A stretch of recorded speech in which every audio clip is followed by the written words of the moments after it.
podcast. As always, my name is EveryWei. With me is Yulwei and another special guest, Mr. Ivan Yo of EVOS Gaming, who obviously are a very exciting VCS team. How are you tonight, man? Hello. Hi, guys. Thanks for having me tonight. Of course, thanks for coming. So we'll start off as we always do. Do you want to just introduce yourself, kind of just tell everyone who you are and what you do within the org? Yeah, so I'm the CEO of EVOS Esports. So essentially, I run the regional operations of the company, operating teams in the VCS and the other reputable esports leagues in the region. Awesome. It's really good. It's really good to have you here. We love talking to people who are involved with the VCS orgs, of course. So just to start off, just something we've always wondered about because we've seen you in the Discord and stuff. What's with the nickname 𝘀“Toxic”? Why are you called? Why are you named Toxic? So I guess it kind of started as a joke, like I was always joking about being toxic with my employees, and I guess eventually it became an identity. Fake it till you make it, right?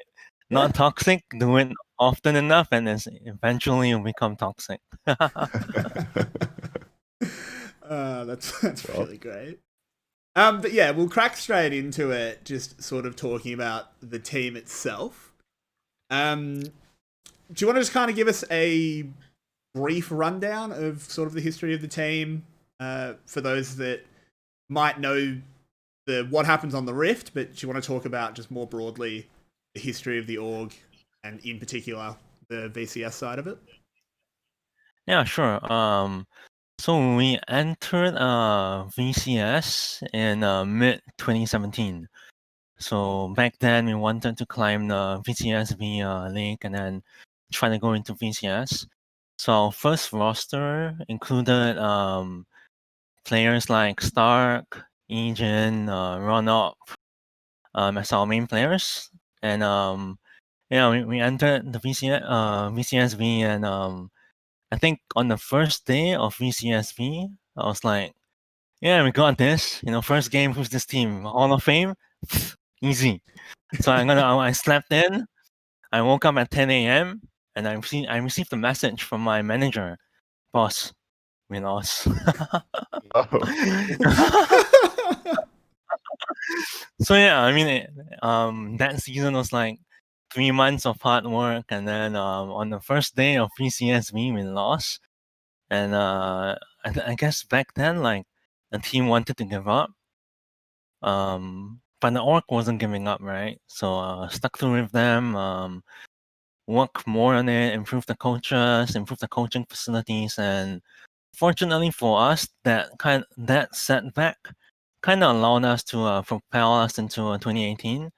I think dominating the VCS that year and going to MSI and doing pretty well against the likes of Liquid and Fnatic and those other international teams.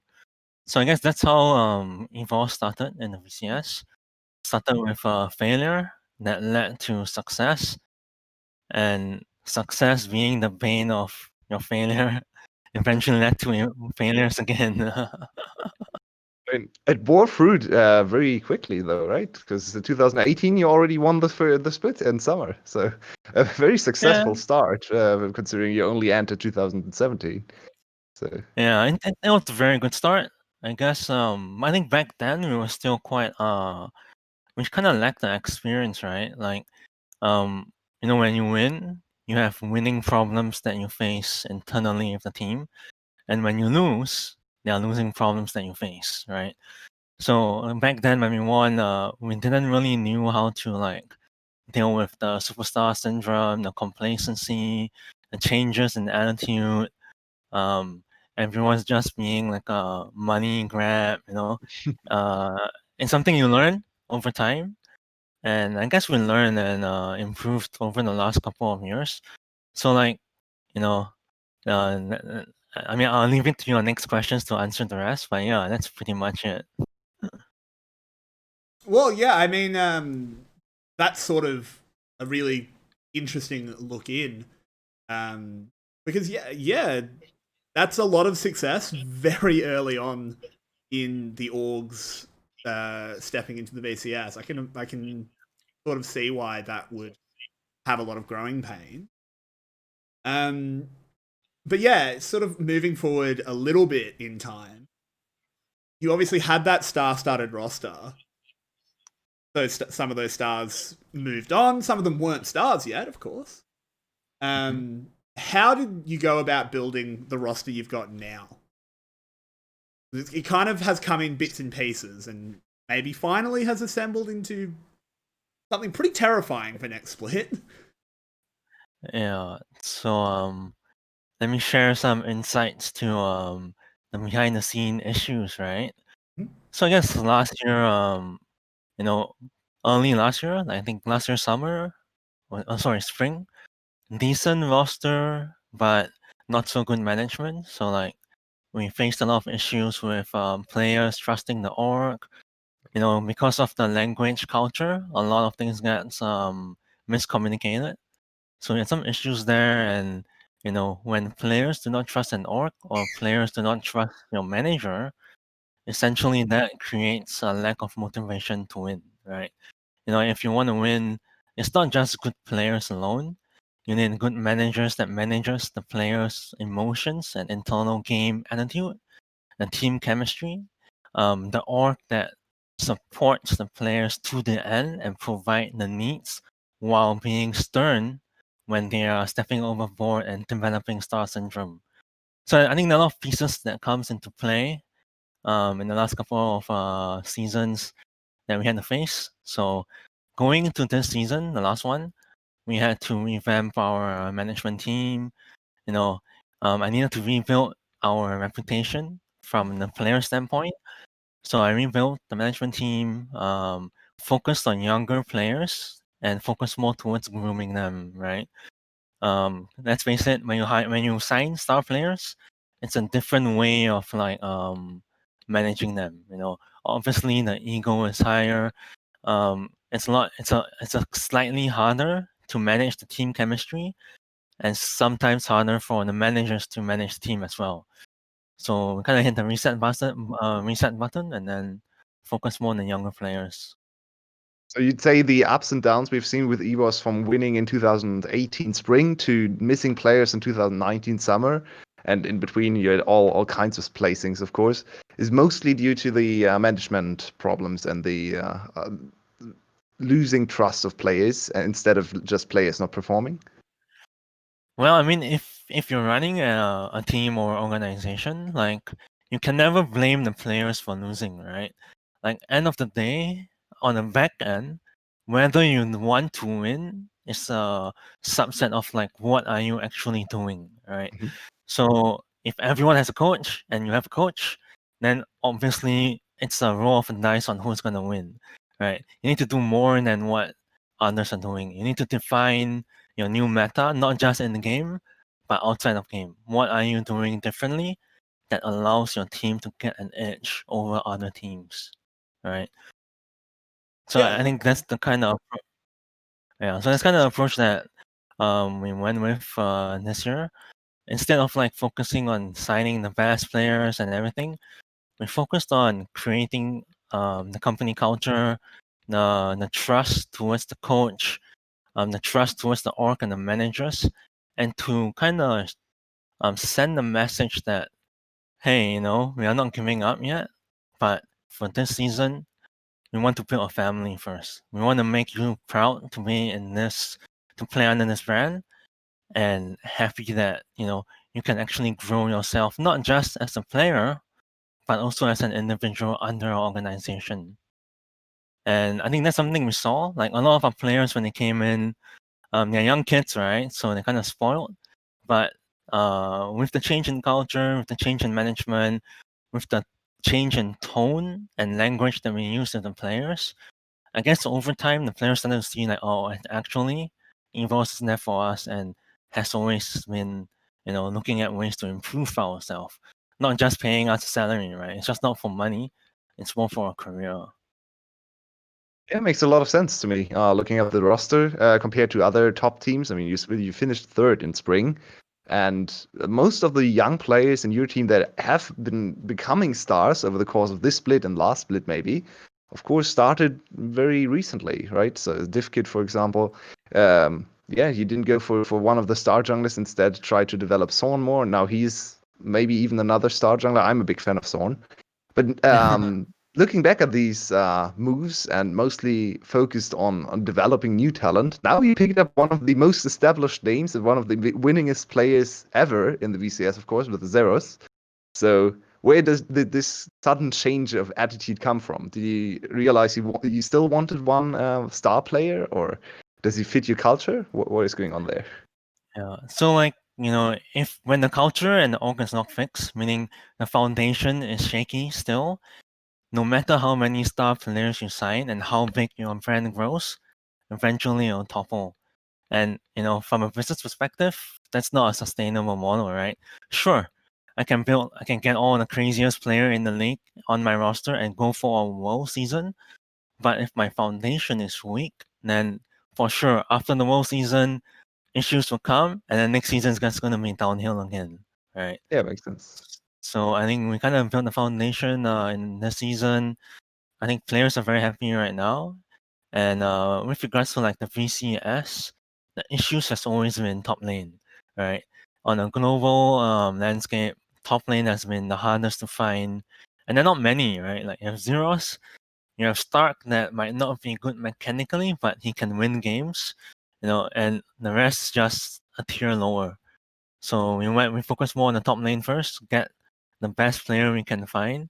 And on the bright side of it, on the other side of it, he's also really popular and has immense influence. Yeah. So killing two birds with one stone, right? Getting star player plus building our brand in Vietnam. Makes a lot of sense to me. I can tell you our community is super hyped about EVOS 𝘂𝗎s. I think most of us have EVOS in our we do prediction for everyone who wants to participate, and I think most people have EVOS first place after regular season. So there's a lot of trust in this move. Oh man, I kind of enjoy being the underdog. I don't think you are anymore. I mean, like, you got to think about it. EVOS kind of came into the split that's just passed, and we had them in the conversation for playoffs. We're like, We're ranked 7, right? I don't remember exactly where we ranked. I think we put them fifth. Probably. Yeah, I think we put them fifth. Because we Oh just no, weren't- I remember. For the VCS one, it's ranked 7, and then we printed out the prediction and pasted it on the wall of our gaming house. That's great. That's so great. That's really great. And then whenever there's a fight, we point at it. It's like, hey, guys, remember this? But obviously made playoffs, came third, and then so we said, wow, that's already just coming third. That's enough for this squad. That's a really, really successful split, in our opinion. And then you win against Team Secret, who, looking at it on paper, probably should have been the better team, but weren't. It just seemed like something came together. And now that you've added 𝘂𝗎s, it's a really scary team. We've been sort of saying, the whole community, not just us two, next split is so competitive. Like, genuinely, there are 6 teams where it's like, they could probably all win the title. Like, the top 6 teams can probably all compete, which is not very common. But with 𝘂𝗎s in the top lane, EVOS is looking like a front runner. EVOS and 𝘀𝗏 are really the big ones. But I think Gum is still quite strong, though. They're still very. Sorry, no, they are still very, very strong. As I said, all 6 teams are scary. But if I was a betting man, which I'm not, EVOS would definitely be attempting. Don't bet your house on it, no. Maybe I wouldn't bet my house on many things in the VCS. Anything can happen in the VCS. Exactly. Absolutely. But moving swiftly on. Just sort of the next thing we've sort of got here. It's going back a little bit. D1, obviously last split. Oops, sorry. D1, the split just gone by, had a ridiculous split. It was the clear MVP of the league. No one was. It was close in points. I don't think it was close in anyone's mind though. He was very obviously the best player last split. Yep. How did because obviously he was on EVOS the split before that. Yeah. What kind of happened there? Did you try and hold on to him, or was it just a mutual, hey, let's go our separate ways and hope we both do well? Yeah, I think as I covered just now, issues with managers and the staffs led to us like not wanting to hold on to players that started to distrust the organization. So we decided to just part our ways, fix ourselves first, and then maybe in the future, as we become better org for the players, invite him back, right? Like it doesn't change the fact that he's a good player, and doesn't change the fact that we still want him on the roster. So who knows, right? Yeah, I mean, it would be difficult to say no to him coming back. I think any org in the league would take D1. Just one thing, we do have a comment from our Facebook chat, which was EVOS Slay the Dream, given by Slay. Just wanted to shout that out. Hi, Slay. It's cool that you're watching. Oh, Slay is like the player with the best work ethic and one of the most hardworking players I ever know. I think he's the player with the most titles in VCS, right? So yeah, exactly. He is quite a commodity. Yeah. Yeah, I just wanted to just shout that out. It was pointed out. Yeah, sorry, go ahead. I'd say before we move to like how EVOS works as an org, maybe quickly touch on what your goals are for summer. I can imagine probably winning or making worlds is high up there. Do you have like hard goals you need to achieve, or is it more like, yeah, we want this, but it's more about the process. It's more about building for the future. So I mean, the vision for my company is to turn dreams into reality and inspire the next generation. And I mean, my goal is not just to help them win, but I want to teach them like what it feels like to be a winner, what it takes, the hard work, the amount of work ethic, the amount of dedication to your craft that is needed to actually hit that kind of peak performance to go to Worlds. Because like only with that kind of mentality can you do well at Worlds, right? I mean, I don't want to be the team that goes to Worlds and celebrates like, oh, we won VCS, and then gets absolutely crushed at Worlds. Like, I don't want. Hello, Gum. No. I mean, no offense to anyone, but that's kind of the case, right? Yeah, but the reason why that happens is because of the expectation and the goals that our players set. Like a lot of them just see, oh yeah, I just want to go to Worlds. But for us, we try to like teach them like what happens if you aim to win Worlds. How would that look like? So kind of opening up their imagination to the possibilities, right? Not just giving like a goal that everyone is pursuing, but setting that standard as well. Yeah, I mean, makes sense. Aim high, right? Yeah. No point. I mean, if you miss, you win VCS anyway. Yeah, exactly. You've still done very well. Yeah. So yeah. Sorry, go ahead. Yeah, makes sense to me. So no, just achievement-oriented goals, but more just building the team to as good a team they can be. Right? Yeah, I mean that's my goal for the team. I don't like to put hard goals. Because like fact is everyone wants to win. So like just saying you want to win is not enough. You need to show that you want to win. And I mean that's just on the team side. On the brand side, I mean as you can see, like we're focusing a lot more on our content, with documentaries, with the other stuff as well. So like that's something I want to do up properly as well. Yeah. So just on that, can you give us like some sort of insight into how you actually go about that. Not like, obviously we've seen the content stuff, particularly, you know, you picked up our mate Peng Yarrow to help out, which we appreciate. He deserves it. But on the player side, how do you go about inspiring that attitude?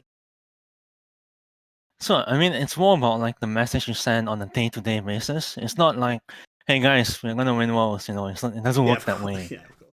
You know, it's that constant effort of like the day-to-day meetings, and you know, really talking about like what do we want to achieve here? Like, why are we here for training today? Is this work? Or are we trying to fulfill a deeper purpose that we want to achieve?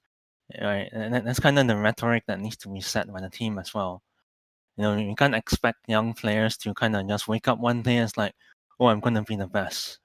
I mean, occasionally you get people like that, like Michael Jordan and that kind of people, but you know, it's a lot rarer in Vietnam.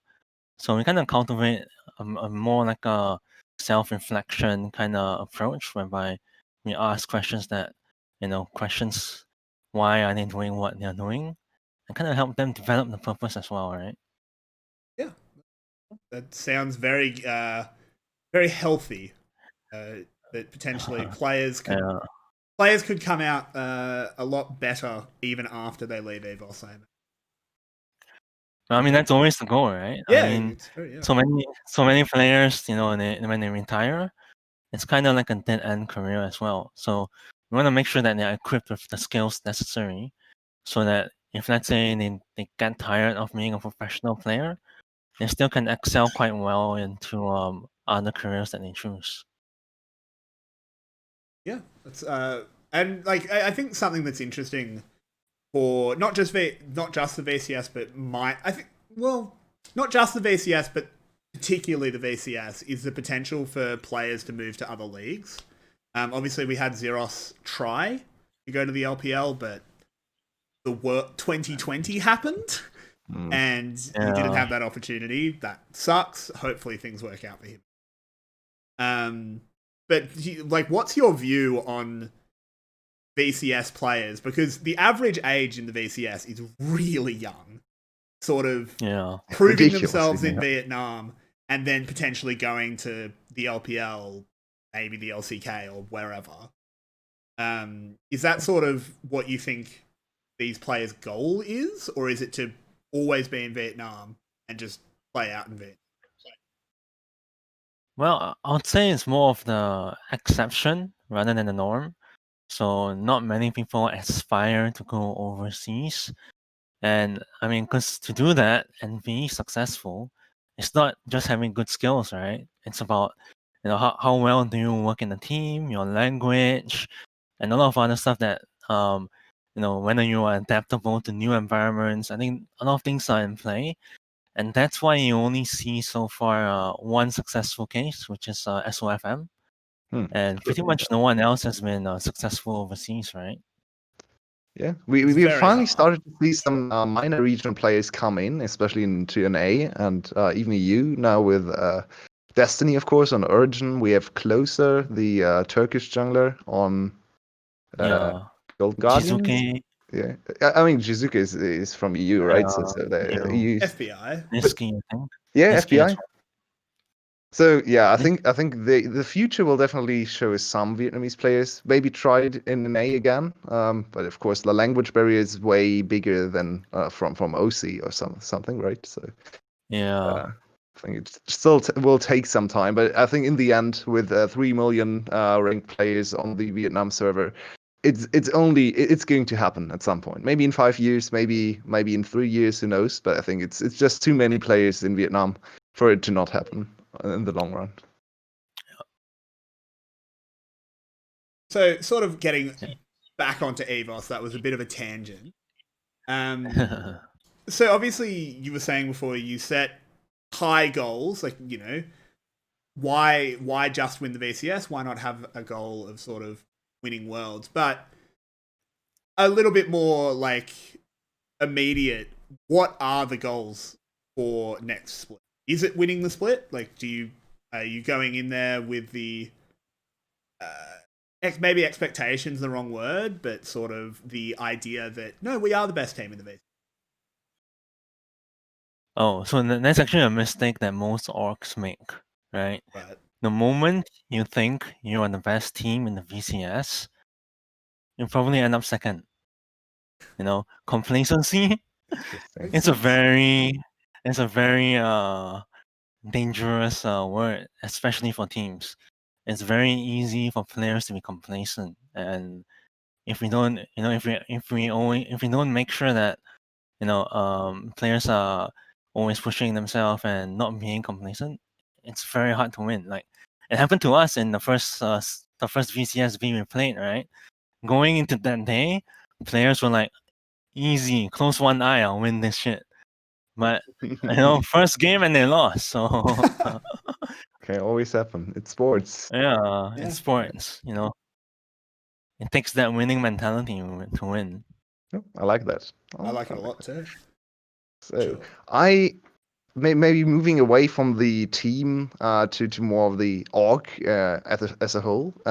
Why did you choose to pick up a League of Legends team in Vietnam while most of your other teams are based in Philippines, in Indonesia? You have a few teams as well, right? So why the BCS? Why not the LST or the PCS even, which is now of course also Southeast Asian League available? Yeah, so I guess this is more from a business perspective. Like, obviously we're not entering a game just for the sake of entering a game. Of course Like, not. for example, in Indonesia, we're playing like Mobile Legends and Free Fire and that kind of games. And the reason is because viewership is high, player base is high. Same thing for Vietnam. Back in 2018, I think Vietnam was the only VCS was the only esports league in the whole region that gets like superbly high viewership for a PC game, right? Back then, like I think 70K, 80K kind of viewership was like insane, and it made sense for us to kind of want to enter the country and build our brand over here. Yeah. So it was actually our first regional expansion out of Indonesia. Oh, interesting. Wow. Okay. Yeah, Do and you I now think have another team in Vietnam, or is the League of Legends team still the only Vietnamese team of EVOS? we also have Arena Lan Quang, so Arena Valor team Ah, okay. in Vietnam. So I think probably the biggest game right now in Vietnam, and then second is like League of Legends. But I mean that's because it's a mobile game, so for sure, there's more viewers involved with mobile. Yeah, I mean that's kind of that's something that a lot of the CEOs we've spoken to have mentioned is like, oh, this mobile market's massive, which is always throws me Yeah. because It's so strange to me. as a Western, and Yeah. maybe it's a little bit of my age, even though I don't think I'm that old. Mobile gaming is just not something I think about. So always Yeah. catches me off guard Yeah. when people say, "Oh no, it's the biggest game in the country." Yeah. Well, I'll tell you why. So in the last few years, Southeast Asia was still kind of picking up. Not everyone could afford a PC. So that's why people like devoted their time towards mobile games. But fast forward to today, the same people right now are not really buying PCs, not because they can't afford PCs, but because pretty much all their friends are playing mobile games. So Of course. instead of like consoles or PC games in the West, whereby it's a social kind of entertainment, in Southeast Asia, it's more mobile. Sense. Yeah. So It's hard like for me to imagine a team of mobile players sitting together and playing. It's just, I mean, well, yeah. yeah. But I think you'll be surprised. Like I think like I'll definitely try mobile. the new game from when it comes out, the Well, new yeah. League of Legends mobile. yeah, I'll give it a Yeah. crack. I'm not against it. Sure. Yeah. It's just takes very some different. getting used to it. Yeah. So yeah, so another question that I always find interesting and it's fairly obvious why is when you are kind of looking at the obviously a very Southeast Asian focused, how do you look at attracting Western fans? Like, is that something? Obviously, it's nice. Extra fans are extra fans, but is that something that the org actually like focuses on? Like, we want to get Western eyes on EVOS. or is it, you know, we have our market and we just hit our market hard? Well, I wouldn't say we're not really focused on international fans. It's more of like, you know, actually building that, because like, what does it mean to be a fan?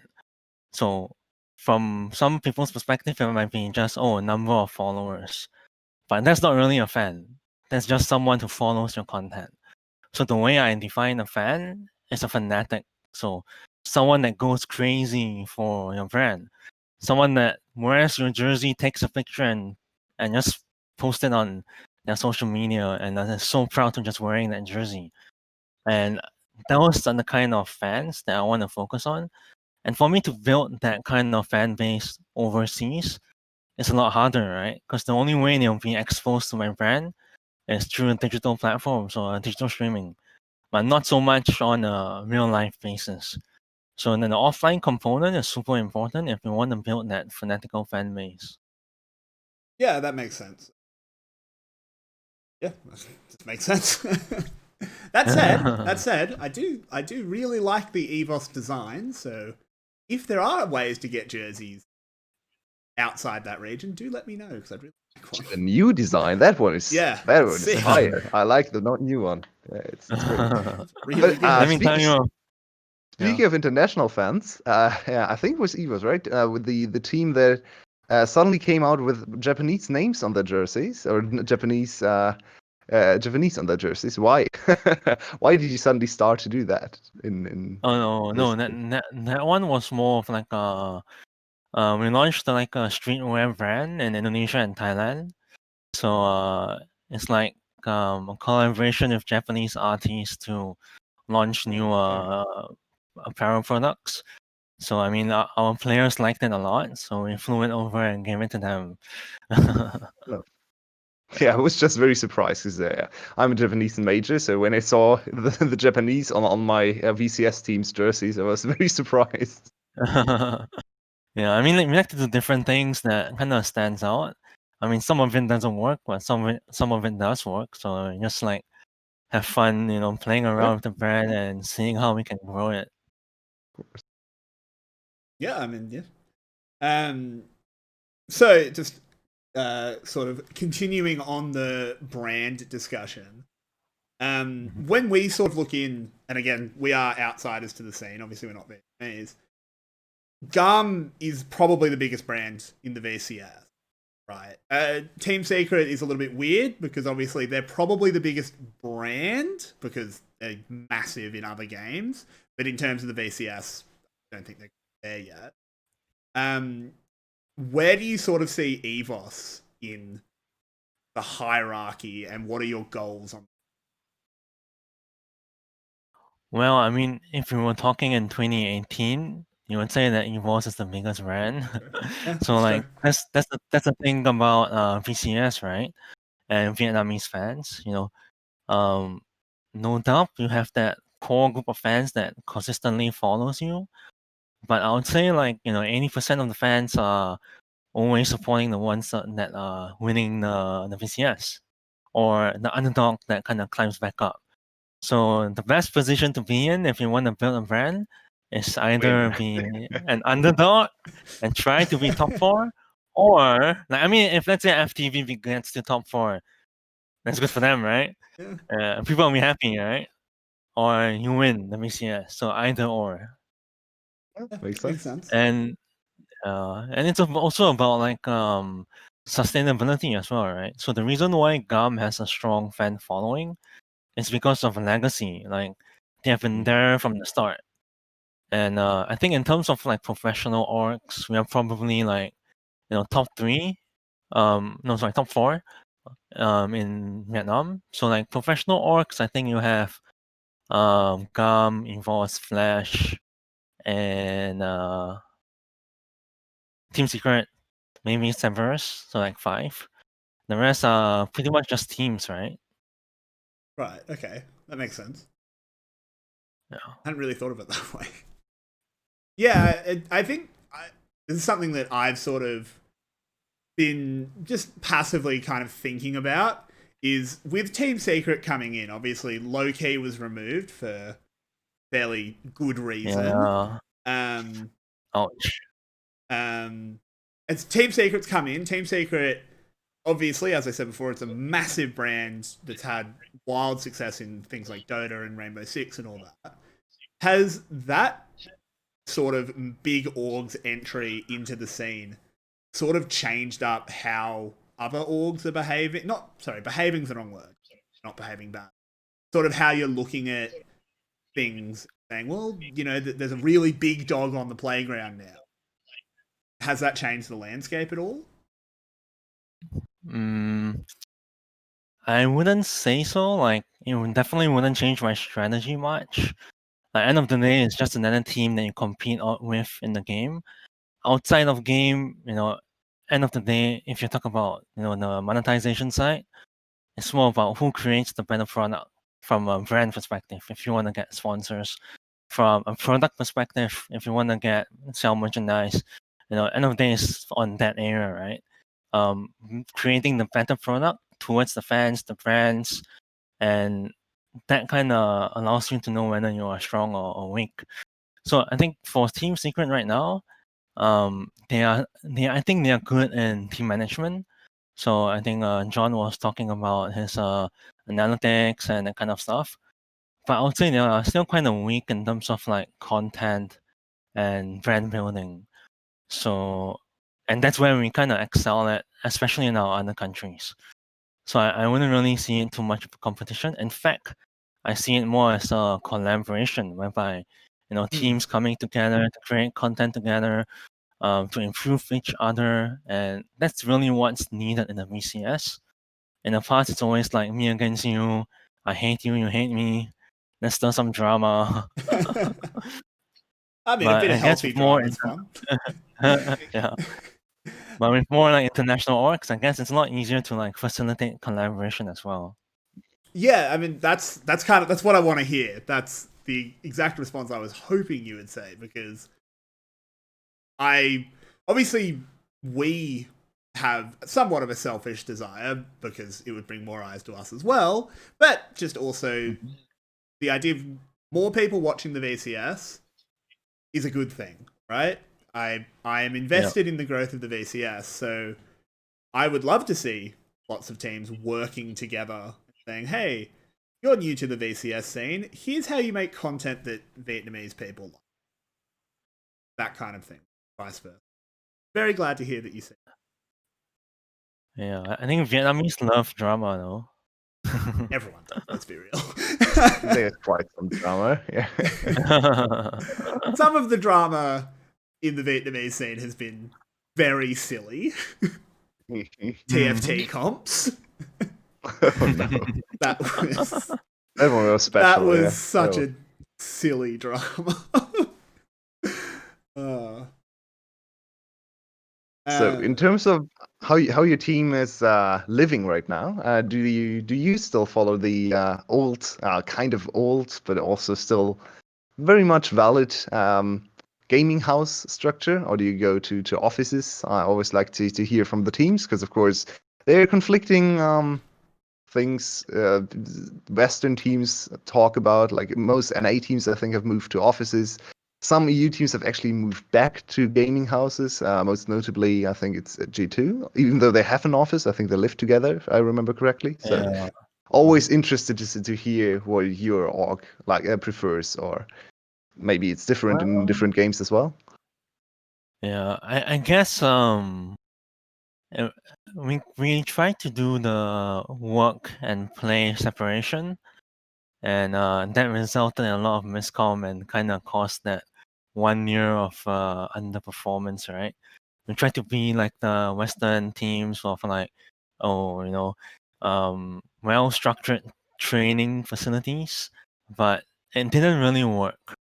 And the reason is because in the West, you have people that study sports management, with experience working for sports team, that come in to create a proper program and actually execute on the program. Whereas in Southeast Asia, you don't really have like people of that kind of experience.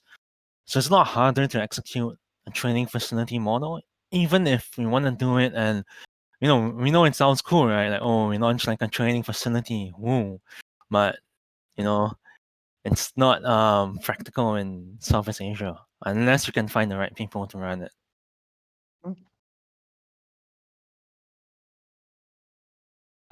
So the other things we kind of do, because I think we've covered a lot of what we were going to talk about. But one thing we always ask, and obviously Flash has broken the ice with importing Profit, who, I mean, there's confusion. Was he meant to play, but mistakes were made? We don't really know. Would you ever consider imports for EVOS, or is it... Do you really believe in the Vietnamese players, get them going before we look over? Well, I mean, we were the first to import coaches from Korea. So we imported 𝘀cie𝗰𝗶𝗹𝘀𝗁. And then when we did that, there was kind of a ban placed on like foreign players. So we couldn't like follow through with our plan to bring in Korean players. Oh. Like we were talking about Rune. We wanted to bring in Rune from CLG. But the VCS changed things up and disallowed foreign players, right? So now with them allowing foreign players again, who knows? Maybe in future we can consider it. But it's not just bringing in a Korean player, right? It's also about like how are you managing the cultural issues and the language issues. I think that's the main thing, right? I think in the past, like what's the Philippine league called? The Philippine League of Legends League. They tried to import a lot of Koreans, and that was just a disaster. It's like just 3 Filipinos playing, and then you have 2 like Korean hard carrying the whole game, and that's not going to work in BCS. A lot of region actually suffered from that quite a lot. Yeah, 𝘀𝗶𝗶𝗹𝘀𝗀. There was a lot of there was TCL. a lot of drama in TCL especially, and then TCL, right? Yeah, the C teams as well, right? The 1C team that actually qualified to the international tournaments, Mega, I think it was. Mega, Mega, the one with the elephant logo. Yeah, I think it's Mega. They had like 2 decent Korean players, and they just stomped their whole league, like something like 5 or 6-0, and didn't even lose a single game. They were still not able to compete on the international stage. So definitely some problems if you do that overly. Yeah, it's tough to solve. But yeah, who knows in the future? Something that we'll definitely consider if the talent pool kind of drops off. Which, I mean, I don't know how likely that is. The Vietnamese server is... Don't import 𝘁𝗏𝗎. It's a potential problem, though. Like, it's getting really hard to find players that are VCS ready. So unless you have like a proper like academy program, if not, it's gonna be very tough. Yeah, and I imagine it must be pretty hard to justify. You could kind of use VCSB as academy, I imagine, but that must be really hard to justify, like business-wise. Yeah, exactly. There's not enough leagues to play in. There's no way to market them. There's no like scouting grounds, so it's tough. It's tough. Yeah. Oops. I mean, still very big server, so fingers crossed that the talent pool does okay. I mean, in a way, that was kind of how we found DL1, right? He was like challenger when he was 13 years old, and we were just like waiting for him to come of age to join us. So I'm sure there are more stories like that, as long as we kind of weave through the elo boosting issues. But yeah, he has turned out to be a very impressive player. So maybe he can come back to EVOS sometime and complete his story. Yeah, maybe. So yeah, I think we can probably close it out maybe with a cool story from your team. If you have one, you can tell us. We are always interested to hear some lighthearted stories about some of the players to connect with them. Of course, if something comes to mind. Yeah, I think a lot of people ask me about like why did we disband our star-studded team in I think 2019 was it, of like Stark, Ejin, Ronop, what was something? Oh, Warzone, you know. And I guess back then, if you actually walk into the gaming house, it pretty much sounded like a war zone, like a Vietnam War. Oh, no. Oh, no. Oh, that's not great. So that's the season where I learned more about team chemistry, right? Like, it's not just bringing the best players, but also making sure team chemistry is there. That makes a lot of sense. That does make a lot of sense. But yeah, I think we will close it out there. A little bit short, but that's okay. I think we got a lot of insight. This was very much more business focused. I know you're not super involved with the sort of in-game stuff. You've got staff to do that, which why not? I mean, I trust What- Violet, right? Violet's the best coach. Exactly. Like You why- should. He's don't wanna- incredible. He is incredible when it comes to drafting. He's talked about I don't him again and again. Yeah, I don't want to step on his toes, right? I mean, he's the best coach, and let the coach do what he's good at. Yeah, exactly. But yeah, so this was a bit more business focused, but I actually really appreciate the insight. I'm always super interested in how it goes running an org, particularly in Southeast Asia, because I'm not Southeast Asian, so it's a culture I'm unfamiliar with. So it's really cool to learn. So thank you very much for coming on.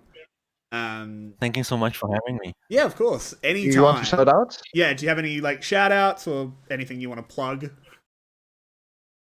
No, I don't really want to sell out, but thank you to all the fans for supporting us, and keep a lookout for us this season. Just look at us as an underdog and watch us be #1.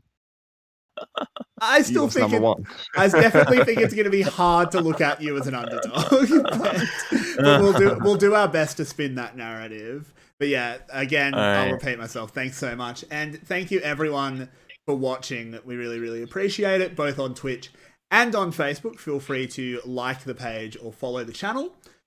We do try and bring you as many interviews as we can. We'll see you guys probably in not too long. In fact, I think we're going to be live again tomorrow. But we'll see you then. Good night, everybody. And thank you once again, Ivan, for being here. Thank you. Thank you so much. Thank you.